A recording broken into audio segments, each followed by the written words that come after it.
what's up guys, it's Thunderstruck115, and today I have my second part in my Black Ops 4 Zombies review series. Was Black Ops 4 Zombies good? So in this section, I'm going to be talking about the gameplay, and more specifically the changes made to the gameplay formula of Zombies as opposed to previous iterations.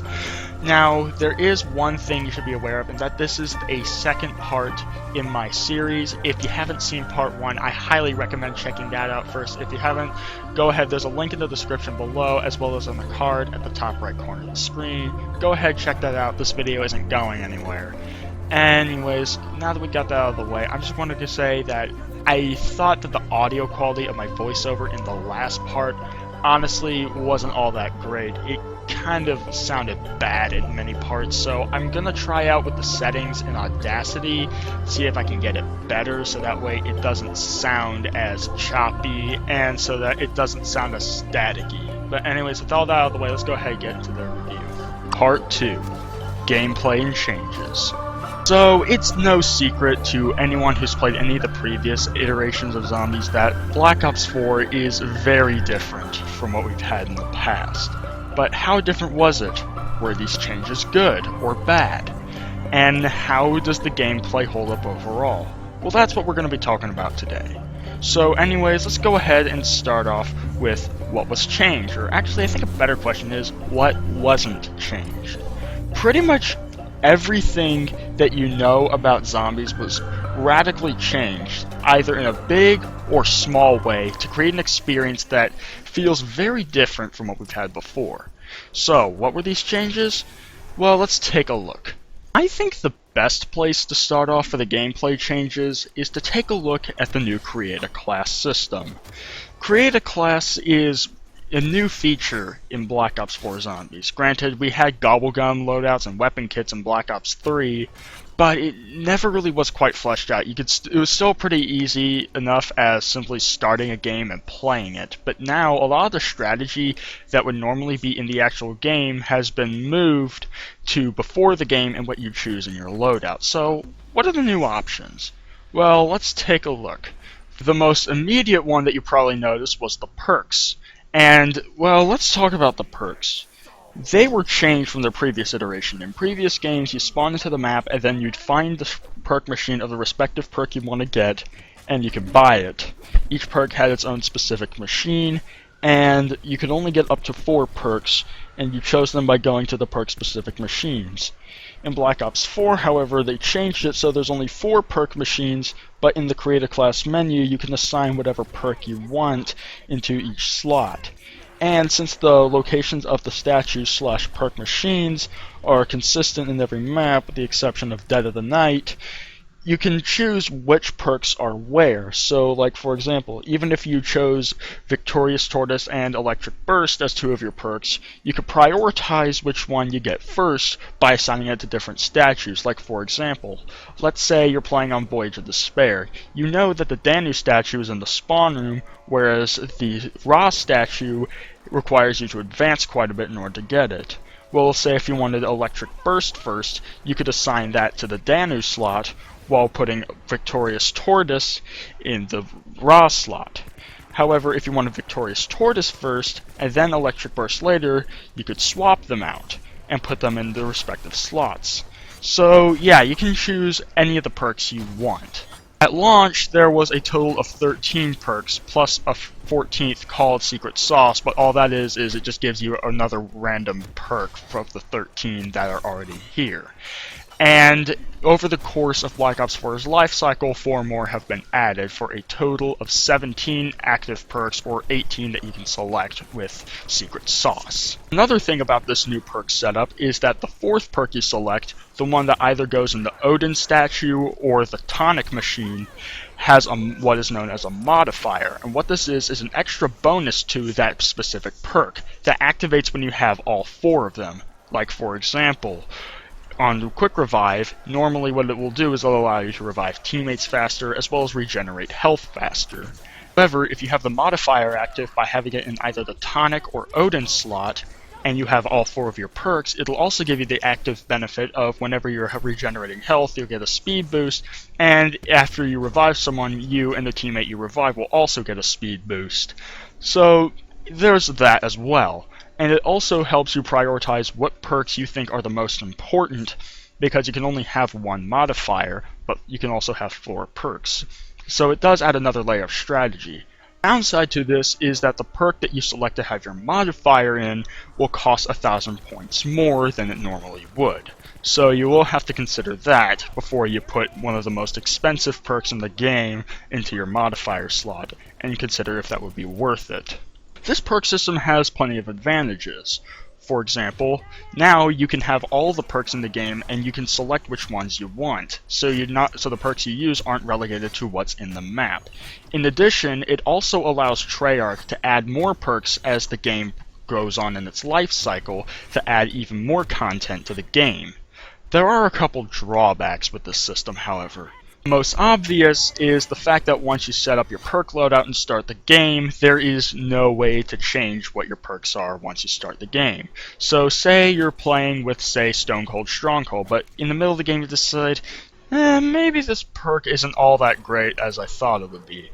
Perhaps I would like to try maybe PhD Slider instead. Well, there's no way to change it in-game, with one exception, and that being if you assigned Secret Sauce to any of your slots. Good thing is you can assign Secret Sauce to more than one of your perk slots, but the thing is, it costs 1,500 points each time you want to buy it, and every time you do, it gives a random perk, so you can't exactly choose which perk you want to change it to, and if you're trying to get a specific one, this can get pretty expensive real quick. So that is one downside. Another thing is it kind of makes it a bit harder to balance the maps with the perks that are in it, because in previous ones, Treyarch could build the perk system to suit the map. However, with this, they have to make it work for every single perk that is in the game. So that can be a bit more difficult, but I haven't seen that as much of a problem in this game as I would thought it would be. Another thing is it kind of takes away from the identity of the maps a bit. Like, for example, everybody knows Mob of the Dead is the map that had PhD Flopper, or Buried with the one with Vulture Aid. But the thing is, that kind of removes from the map's identity when you can just pick any perk. Overall, though, I really like this new perk system, and I think it would be nice to have an option like this in future games. Even if they do decide to go back to the old perk system, I can see why. Personally, do I think this is better than the old perk system? I think I might have a slight preference for it, but the thing is, the perks themselves aren't as game-changing as they were in previous games. However, there are 4 perks in previous games that would often take up all of your slots, crutch perks as they're known now, and these are Juggernog, Speed Cola, Double Tap 2.0, and Solo Quick Revive. So let's take a look at how these were handled in this game. Well, Juggernog, it really wasn't in the game at launch. Like I said, you only had 150 health. But sometime after the game launched, they patched it so the default health was 200, so they basically gave you Jug right from the start. I'm not a huge fan of this decision, as it means the tension in early rounds is completely gone. Like, in other games, it's still challenging in the early rounds because while the zombies aren't that many in number and they're pretty easy to kill, they can kill you pretty easily as well. It would only take 2 hits to down you, or 3 if you're playing Black Ops 3, but let's be real, the zombies in that game hit so fast that honestly it kind of feels like the 2 hits from the previous games. This would force the player to play carefully until they got Jug, and therefore could tank more damage. However, in Black Ops 4, you can tank all that damage right from the get-go, meaning all the tension from the early rounds is gone.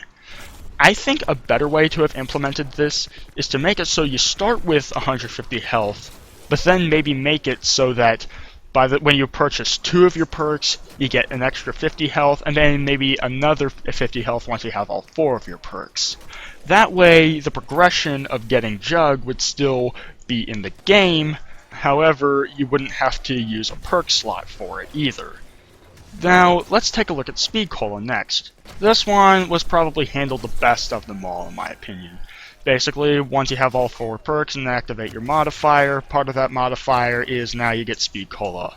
It's only like a 33% faster reload instead of 50% faster reload in previous games, but honestly, it's good enough, so yeah, I think we can move on. Double Tap 2.0 was moved to the Pack-a-Punch system in this game. So in previous games, you Pack-a-Punch a gun once and it would just bring it up to the max Pack-a-Punch damage immediately. And then in Black Ops 2, you could repack certain weapons to get an extra attachment, but honestly, it didn't make that much of a difference 99% of the time. In Black Ops 3, you could repack to get yourself an alternate ammo type, which was very impactful because once you double pack a weapon, you could just get to whatever round you want with a good training spot. Black Ops 4 handled things differently, so you spend 5,000 points to Pack-a-Punch a gun once. It would greatly improve the weapon's capabilities, things like ammo, damage, etc. Basically what you'd expect from a Pack-a-Punch. However, after that, you could also Pack-a-Punch it again up to 4 more times. Each time you repacked it, it would increase the amount of damage it dealt by 25% until you get your 4th repack, which would get it to the max damage it can get. Repacking like this costs 2,500 points each time, so in order to get a gun to max damage, it costs 15,000 points to do so, as opposed to 5,000. This adds an extra layer of progression, which I really like, but it can make switching guns later in the game pretty expensive as well. In addition, repacking will also give you an alternate ammo type, which aren't nearly as overpowered as they were in Black Ops 3, but still do noticeable damage. I think it's very balanced this way. Once you're at max damage, you can repack again, but it will only change what alternate ammo type you have, and repacking like this costs 1,500 points, which isn't really that expensive if you think about it. While I still think this isn't the best implementation, I think it was handled really well. But personally, my favorite implementation of the crutch perks into other systems is Speed Cola by far. And then finally, Solo Quick Revive. In other games, aside from World at War, you could buy Quick Revive and it would give you a Self Revive, and you could get it up to 3 times, after which the machine would disappear, meaning you had basically 4 lives. The first 3 times you would just go down and get back up, and then the 4th time you died, the game would end. Black Ops 4 changed it by just giving you 2 self-revives right from the get-go, and while this might not seem like it's as powerful as it was in previous games since it's only 2 self-revives and not 3, honestly, surviving in this game is much easier, and you're not as prone to early round downs in this game for reasons I mentioned earlier. Now, the downside is it does remove the option for players to play without self-revives, short of going into custom mutations, which I'll talk about later, but overall, I don't think it was a terrible decision either. So how does moving the crutch perks affect the perk system? Well, that means you can use your perk slots on perks that you want and not ones that you need. So let's say in previous games, you would spend your first perk slot on Jug because that's pretty much essential to surviving, so that's one of them. So your second one would be Speed Cola because that's pretty much also a necessity, though not as much as Jug is. If you're playing in Black Ops 2 or 3, you're going to probably want Double Tap 2.0 since it effectively doubles the damage on any bullet weapon, so you take this unless you're using exclusively wonder weapons. And then finally, if you're playing solo, you'll pick Quick Revive. Well, guess what? Now all 4 of your perk slots are filled up and you have no room to experiment with other perks. Goodbye. Anyways, now that you can choose the perks you want, it adds for much more strategy instead of having to play to the zombies meta of getting Jug, Speed, Double Tap, and Quick Revive every time you play. Granted, you might free up a perk slot if you're not playing solo, or if you're playing Black Ops 1 and Double Tap was the 1.0 version, but still, it does restrict your freedom of choice. However, this allows for much more freedom in this regard. If Treyarch was to go back to the old perk system in Black Ops 5, I would suggest keeping the way they handled the crutch perks in this game and carrying that over to Black Ops 5 with the exception of Jug, but the solution to that is what I mentioned earlier. I think that would bring the best balance to the community because it brings choice but also doesn't have the downsides of the new perk system either.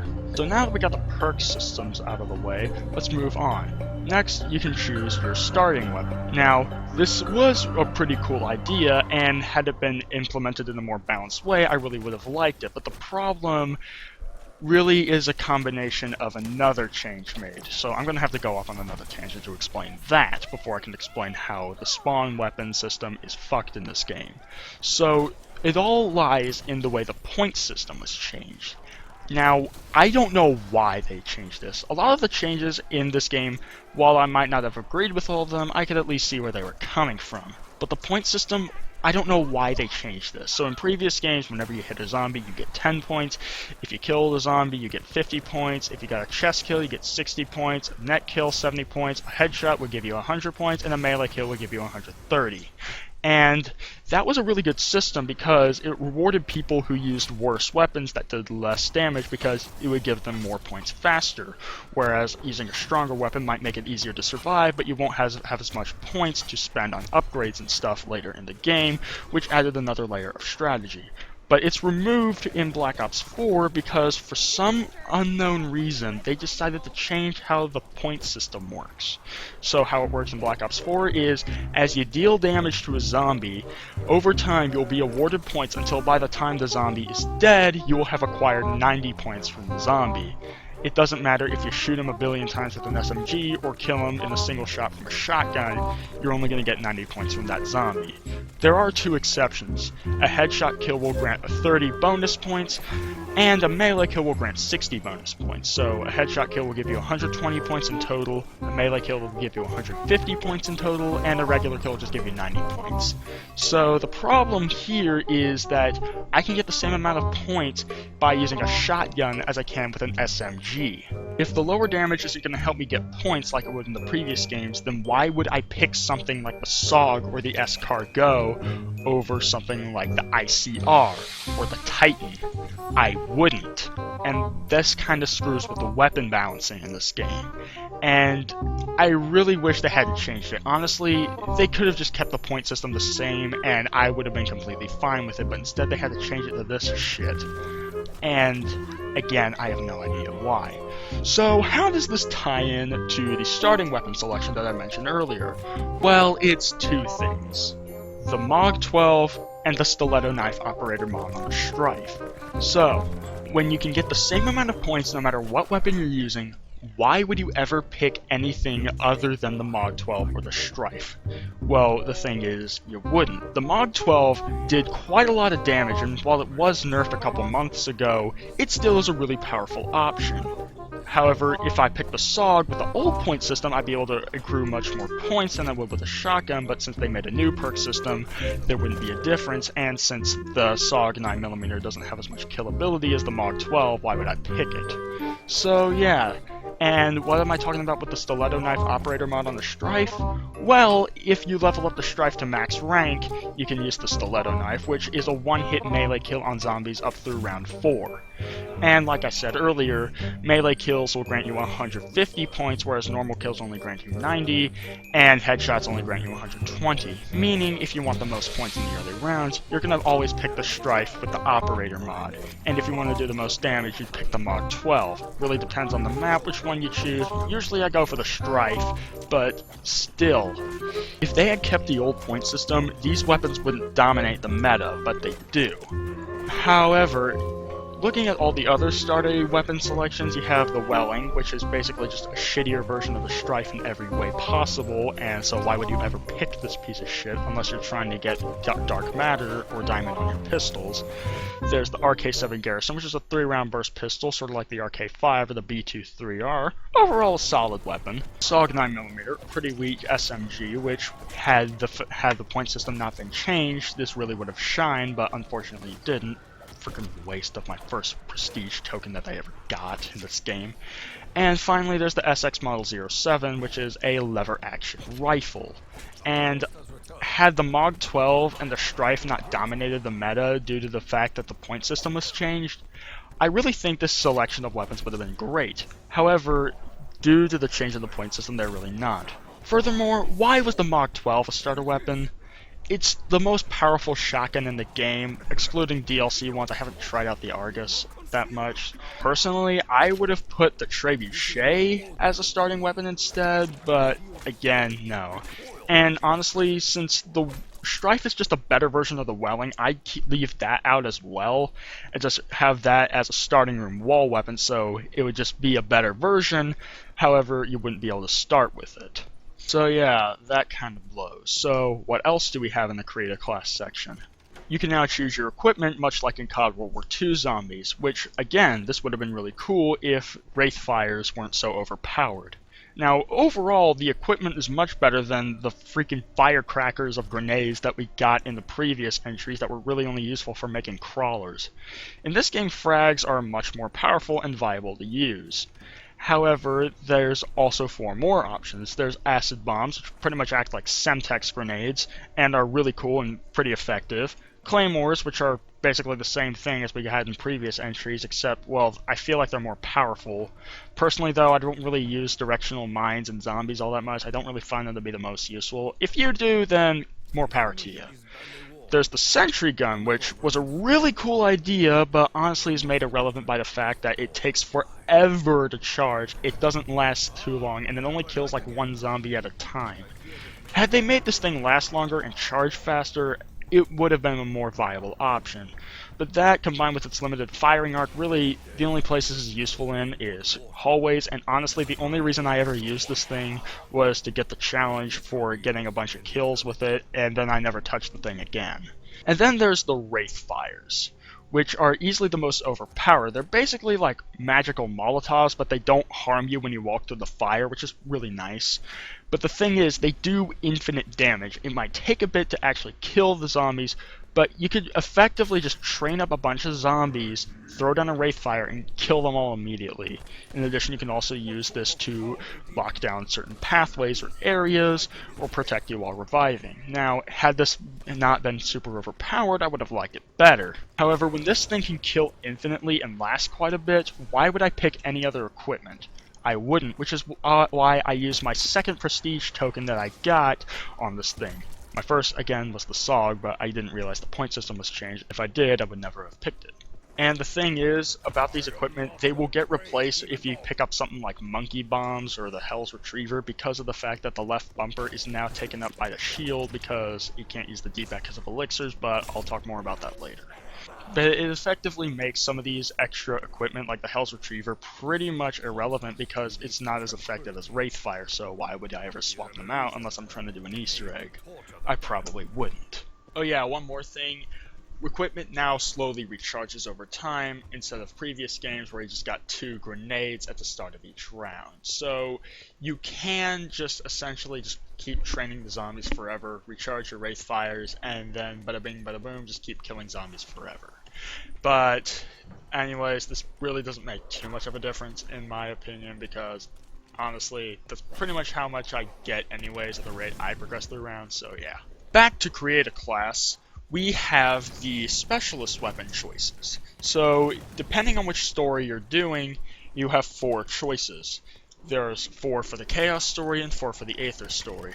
They all pretty much fill a different niche, but overall, I think for the Aether story, the Katana is the best, and for the Chaos story, the Hammer of Valhalla is the best. However, they're all pretty fun to use. Pretty much the only specialist weapon that I'd say is objectively worse would be the Hellfire in the Aether story, but all the other ones really just comes down to personal preference, which one you might like the most.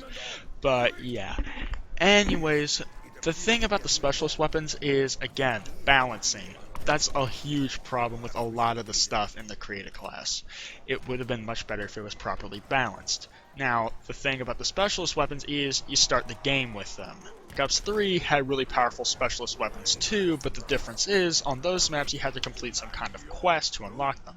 Or on Revelations and Zombies Chronicles, just pull it from the box. But in Black Ops 4, since you start off with them, you can pretty much just pull them out whenever they're ready and just go to town with the zombies.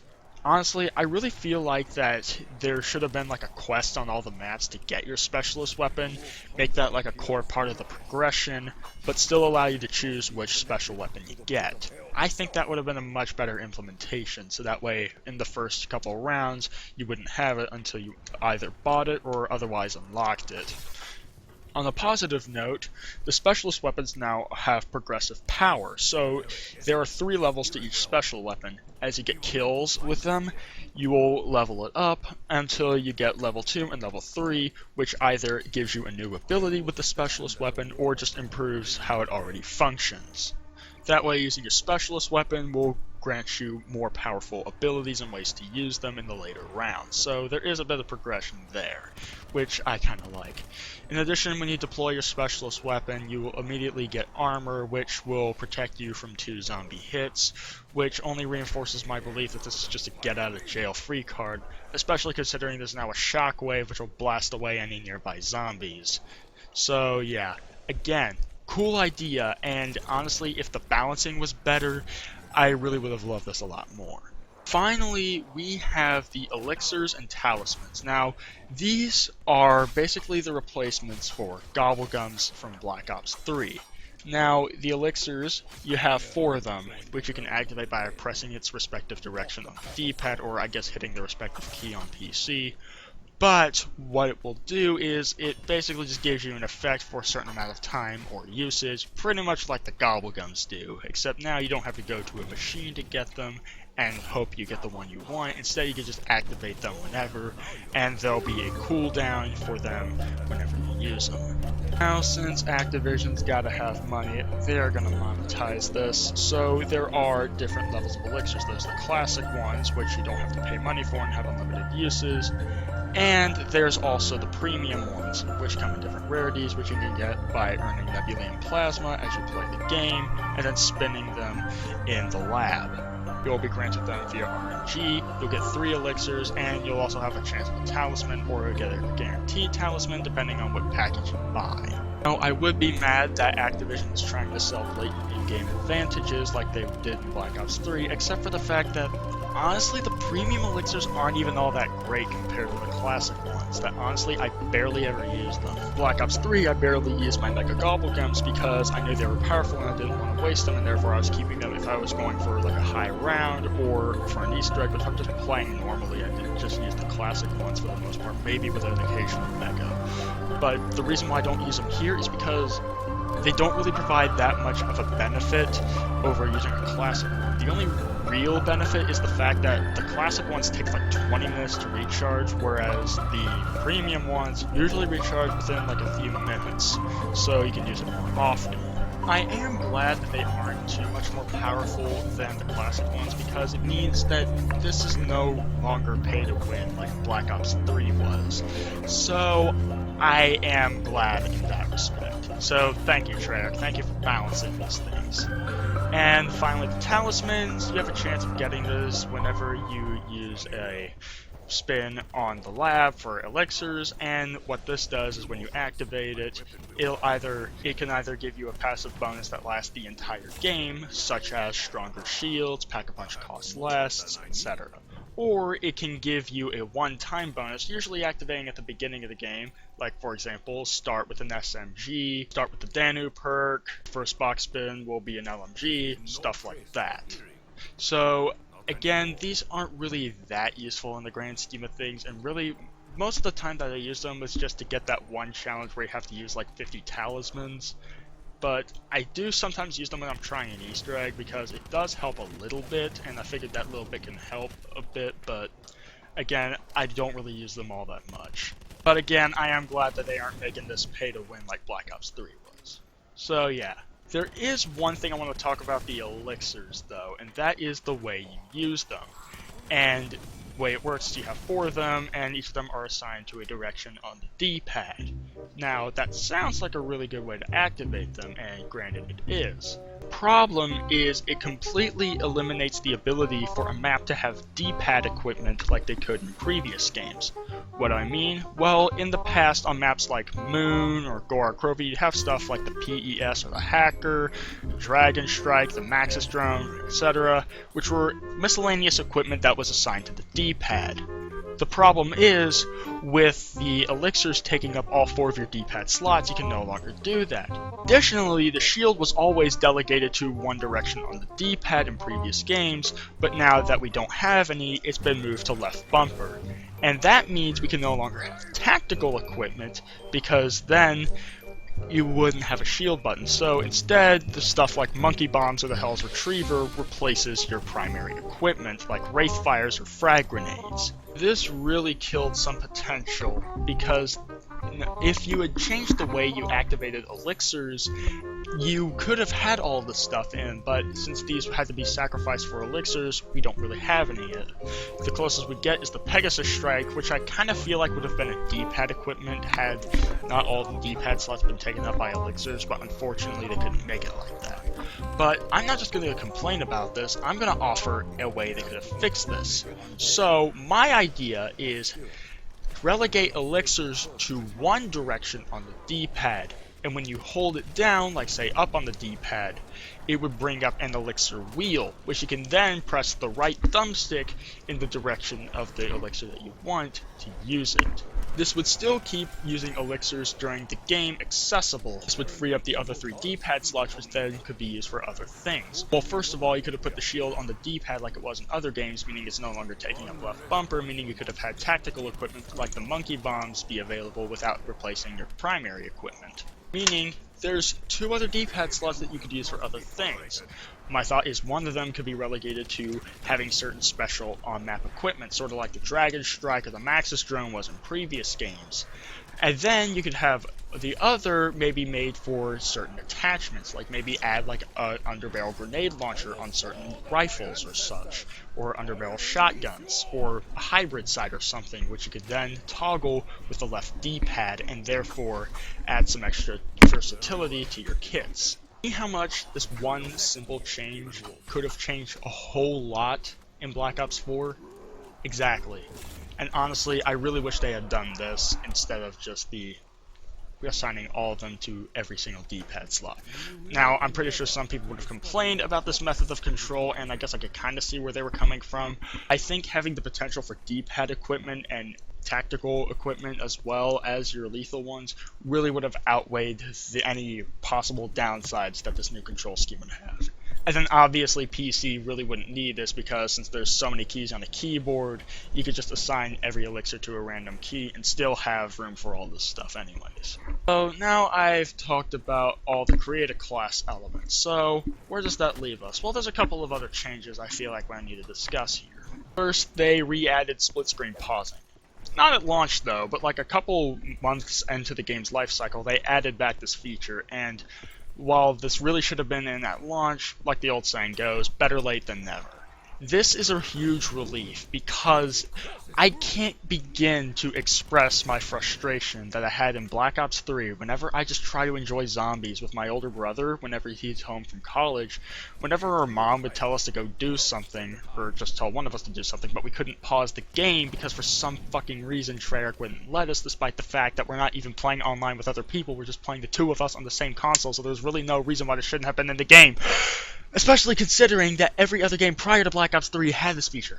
Anyways, I am glad it returned in Black Ops 4, even if it was a little late. And while I haven't actually played split screen with my older brother in Black Ops 4, the feature is nice to have. In addition, they also added a new feature called server pausing, which is completely new. We've never had this in any other game, but if you're playing custom games with your friends, the host can actually pause the game. So, like I said, if I'm playing with my friend over Xbox Live and my mom tells me to go do something, I can just tell him to pause the game, and then I can do whatever without my friend having to wallow in frustration of having to train a zombie around or defend me, and then me frustrating when I go down because I was AFK.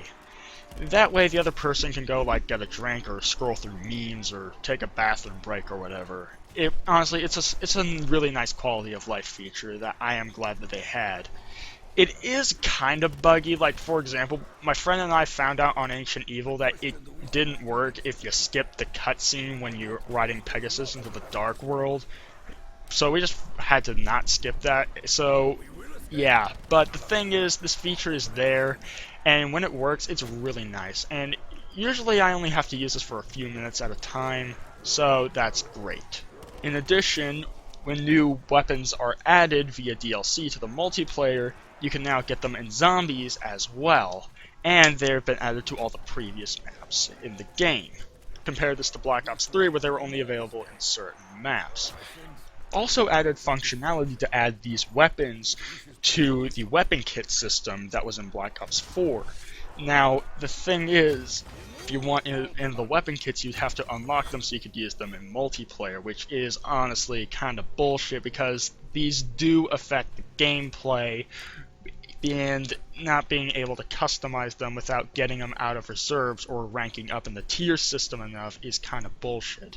Now, I'm fortunate enough to be able to play enough that I could get all the tiers I needed to get all these weapons that were specifically unlocked straight through tiers, but if someone joins late, they'll have to pull this from reserves. Now, granted, recently Treyarch made it so that you can trade 50 reserves for a weapon of your choice, which is nice, but still, getting 50 reserves in Zombies is kind of hard, especially because normal reserves progression isn't in Zombies, and therefore you can only get them from contracts. But monetization aside, the weapon kits have been improved with new features, like for example, there's a much more comprehensive camo progression system, which I'll talk about more when I get to the content section of this review, and there's also now support for operator mods. It's not on every gun, but on the ones they are on, when you hit max rank, it'll take up 2 attachment slots, but it's often better than a normal attachment and can completely fundamentally change the functionality of a gun.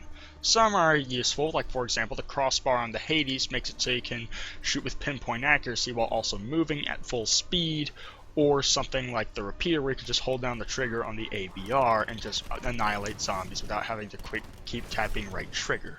Others are kind of useless, like the belt feed on the Cordite. Honestly, this thing just overheats too quickly. Honestly, I'm better off taking the extended mag and fast mags. It's much faster anyways. But it's a really nice addition to the sandbox, and I would love to see this expanded upon in Black Ops 5, and maybe make it so that every single gun has its own operator mod. Okay guys, sorry, a quick addendum. I wanted to talk about the split screen co-op in Black Ops 4 Zombies because I hadn't yet played it with anybody at the time of me recording the main segment for the video. So yeah, I'm going to go ahead and talk about that here. While my brother was home over winter break, I was able to play some split screen with him, and we had a blast, but there are a couple things I want to mention. First is the performance. Now, obviously it doesn't perform as well as when you're playing a single person on a console, but the frame rate was pretty low. It's pretty much akin to playing Black Ops 2 split screen on the Xbox 360, so that's what I think it was. It's not the best, but it's perfectly playable, and honestly, I was kind of expecting something like that to happen, though to be fair, the frame rate and performance was better in Black Ops 3. Though, to be fair, in Black Ops 3, I was mainly playing split screen on the Giant and Zombies Chronicle, so take that for what you will. While the performance was all around lower, I didn't really seem to notice many frame rate drops, necessarily, at least not dropped from what it was playing at. I don't know the exact frame rate, but let's say it's somewhere between 20 and 30 FPS. It seemed consistent enough. So at the very least, it's got that going for it. Even though it doesn't have the best frame rate, it is a consistent frame rate. It also has the black bars on the side of the screen. Whoop-de-fucking-do. Now, I get that they're to maintain the aspect ratio, but still, I really wish there was an option to disable them and just play without them, because I could use the extra FOV or whatever. Black Ops 1 didn't have these freaking black bars, and it was fine. The HUD, however, was not optimized for split screen. They basically just took the single player HUD and just scaled it down, which doesn't sound bad, but the problem is it makes everything very blurry and pixelated. Kind of expected that, but like the numbers and the names of the guns are insanely hard to read. If you're playing solo and you think the names of the guns are hard to read already, then get a load of split screen. It's barely readable, and the only reason why I can make it out is because I already know what the name of the gun is. But if I wasn't, then I'd probably be stumbling to figure out what it is. Ammo counter is also kind of small, but of course we still have the big picture of the gun. Why couldn't they just remove that and keep it with a freaking ammo counter and a name? That would have been much better. And, well, yeah, that's also true in single player. In split screen, it's just so much more annoying because you have less space to work with, meaning everything has to be crammed there. Honestly, you know what would have been nice? You know those gay-ass black bars that are on the side of the screen that I wish you could disable? Well, it would have been cool if you could offset the screen, sort of like how they are in Modern Warfare 2 Spec Ops. and then put some of the HUD elements in those black bar areas, so that way those black bars now have a purpose, and now that HUD isn't cramming the screen and then you have more room for it. I made a concept of this and posted it on Reddit a while ago, because while I didn't play split screen until a few days ago, I did connect another controller to my Xbox and checked out what split screen would look like, and I saw how bad the HUD was. But hopefully, I wish they could have added that, so that way they can make certain elements bigger and not as cluttery on the screen. At the very least, have an option to do this. Also, one last thing I want to talk about for split screen before I end this addendum is the fact that I don't know if this is a bug or if Treyarch is really retarded, but for some reason, the second player cannot change their class in the menus before starting the game. Now, they can go into create a class and switch up what's part of their class, but if they have multiple classes, they can't change which one it is. Only the first player can.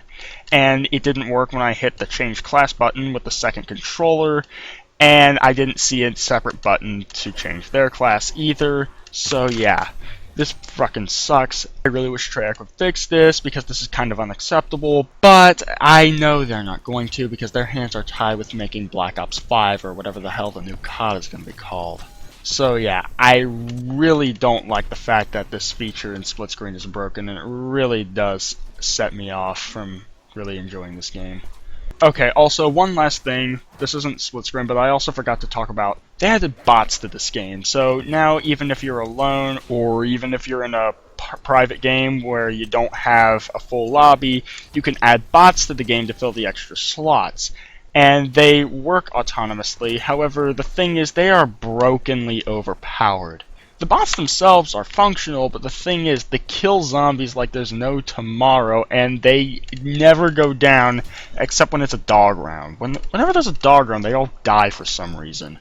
But aside from that, they're like the freaking most skilled zombies players ever, except of course I noticed that it's because they only take like 2 damage when the zombie slaps them, and it's like they permanently have insta-kill on. So yeah, while it is a nice feature to have, it does make the game so freaking easy that honestly, I could probably just sit in the elevator on Classified with 3 bots, go away, make a sandwich, eat the sandwich, go to work or school, come back, and I'd probably be on a high round. They're that brokenly overpowered. It's shocking. Now back to your regularly scheduled programming with regularly scheduled Thunderstruck 115. So yeah, that pretty much covers it for the gameplay itself and all the changes that were made to the formula, at least the ones that aren't better relegated to other sections of this review, and this video is kind of getting long anyway, so I'm going to go ahead and end it off here. Anyways, if you enjoyed the video, please like and subscribe for more, and stay tuned for part 3. Also, go ahead and check out part 1 if you haven't, and tell me what you think of all the changes in Black Ops 4. Were they good? Were they bad? Do you agree with me? Do you disagree? Tell me in the comments. Anyways, stay tuned for part 3. Again, it will probably be out in a week or 2, though it could be longer considering that Christmas is coming up and I might be occupied with that. But, yeah. Anyways, I hope you enjoyed the video. Peace!